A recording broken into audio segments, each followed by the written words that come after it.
situation bi comme nu mu leen ko waxee rek tey gis ngeen ni asamaan si neexul mais fii nii rush moo fi am fii nga xam ne ñooñu fii building communal plus exactement donc au deuxième étage avec le bureau du courrier. D'ailleurs sax ma profité occasion bi di féliciter donc le chef de service du bureau du courrier mu nekk ni sama wet mu tudd Mao Diouf ñoom indi nañ sax innovation ci dépôt yu am ni parce que naam dépôt yàgg na am mais organisation bii nga xam ni ñoo ngi koy def nekk na loo xamante mucc na ayib ba nga xam ni ñoo ngi leen ci féliciter. tey à l'heure actuelle ñu ngi ci presque 15 000 donc dépôts presque une progression par rapport ak lu xewoon daaw parce que lii bokk na ci programme ville de Dakar boo xamante day jëm ci jàng bi ak jàngale bi fu mu ne jàng bi jàngale parce que tey waxuñu ay waxu tabax école wala ay rénovation école dañoo ñëw ci financer Dakar waaye ñu mën a continuer ses études wala ñu mën a am lu ñu woowee formation professionnelle donc ci loolu chaque année ville de Dakar day jël lu toll 3 milliards jagleel ko ndaw yi ne leen formé wu leen xool leen école yoo xamante mun na méngoog lu ngeen soxla ci seen avenir ñu mën leen ci accompagner. sélection bi waaw comme nu nga ko waxee rek ci ñaata lañ fas yéene jël mënuñu leen ko wax ni parce que lu ëpp solo wala sax lu jiitu mooy évaluer ce qu'on appelle les renouvellements parce que bu ñu la mayee bourse may ñu la bourse pour benn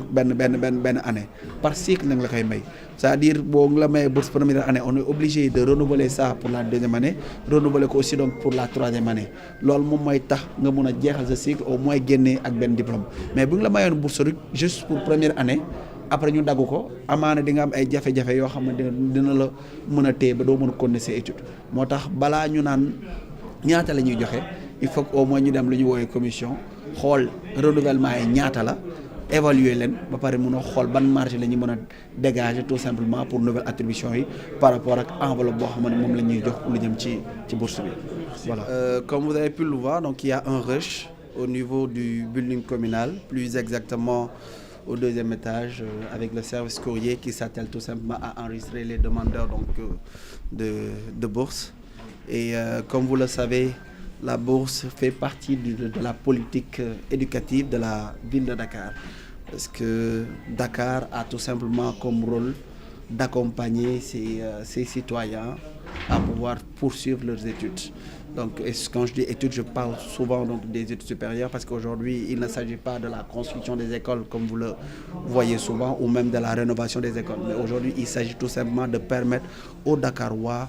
d'avoir une formation. Donc c'est pour cela donc chaque année nous attelons à pouvoir financer ou accompagner les Dakarois dans la poursuite de leurs études. Et chaque année aussi la direction que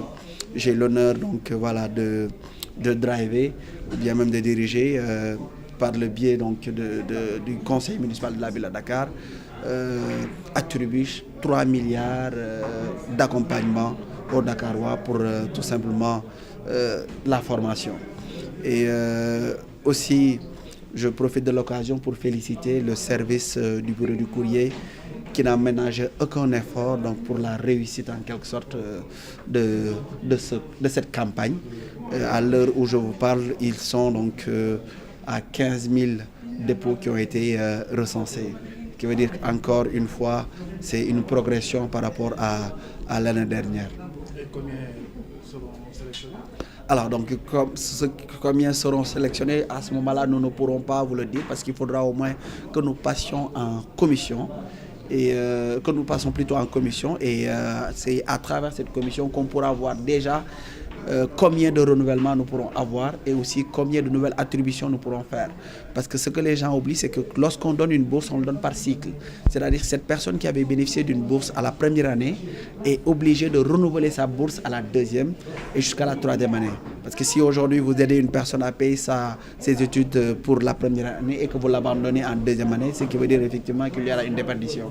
Donc c'est ce que nous ne voulons pas, c'est pourquoi nous accompagnons donc par cycle. Maintenant la priorité, avant même de penser aux nouvelles attributions, c'est d'abord les renouvellements. Donc nous allons évaluer le nombre de renouvellements, ensuite aussi passer donc aux attributions. Moi, di nuyu d'abord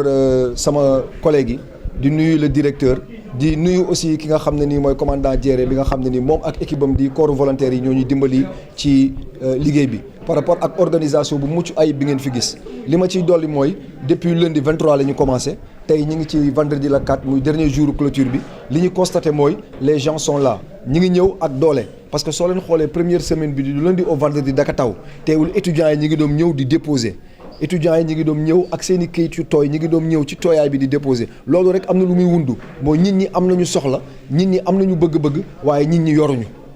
donc la ville de Dakar mi ngi fi pour dimbali nit ñi par le biais de cette direction que mon collègue et ami dirige muy nekk Pape Konaré Diaité donc que je remercie de passage pour sa volonté sa détermination et pour tous les aspects nouveaux qu'il a eu à faire ci direction bi mu yor parce que gis nañu ba mu ko yoree ba tey mi ngi ciy def lu mucc ayib donc pour revenir ak ci li nga xam ne ni moo fi xew mooy ñi ngi nekk ci dépôt yi nit ñi bëri nañ mais teewul organisation bi ñi ngi ci donc ce que je peux rajouter mooy les quelques difficultés qu'on a eu par rapport ak li nga xam ne ni mooy l'octroi de certains documents parce qu'avec la grève des collectivités locales il est très difficile d'avoir le certificat de résidence looloo tax en connivence avec son chef de division que ni au lieu de certificat de résidence yi dañu koy xaw tënk nit ñi indi certificat de domicile pour yombal leen dépôt bi mais dañuy gis ni tamit nit ñi par rapport ak la communication il est très difficile que nit ñi andi ay dossiers yu mat da ngay ñëw da ngay obligé di leen renvoyer pour ñu waat ñëw di compléter dossier le lendemain dafay tax ni day xaw a gàkkal wala xaw a yéexal liggéey bi nga xam ne ci lañ nekk mais teewul ak équipe bi comme ni ma ko waxee rek ñi ngi def benn liggéey bu mucc ayib. suggestion bi waaw suggestion bi may def mooy gis nañ ni rang yi metti na dajaloo bi metti na benn côté sax dina tere ñi nga xam ne ni ñoom ñoo ñëw ci bureau bu liggéeykaay bi di am benn jafe-jafe pour dugg ci bërëb bi donc looloo taxoon ma ni ci yii di ñëw dinañu fexe ak le directeur de l'éducation ñu réactiver waat li nga xam ne ni moom mooy les dépôts en ligne dina permettre dajaloo bi dina am dina yombal lu bëri et dinañ ci gagner en temps et aussi dina tax kayit gu bëri gi ñu wàññi ko parce que tamit quoi qu'il advienne gis nañ ni liggéey bi war nañ ko mun a fi ñu toll nii war nañu mun a weesu loolu war nañu mun a jóge ci wàllum kayit dem ci dématérialisation jóge ci wàllum dématérialisation dem ci digitalisation ba nga xam ne ni liggéey bi dina gën a mucc ayib et dinañu gagner en temps gagner en moyen et aussi fexe ba nit ñi dinañ leen yombal lu bëri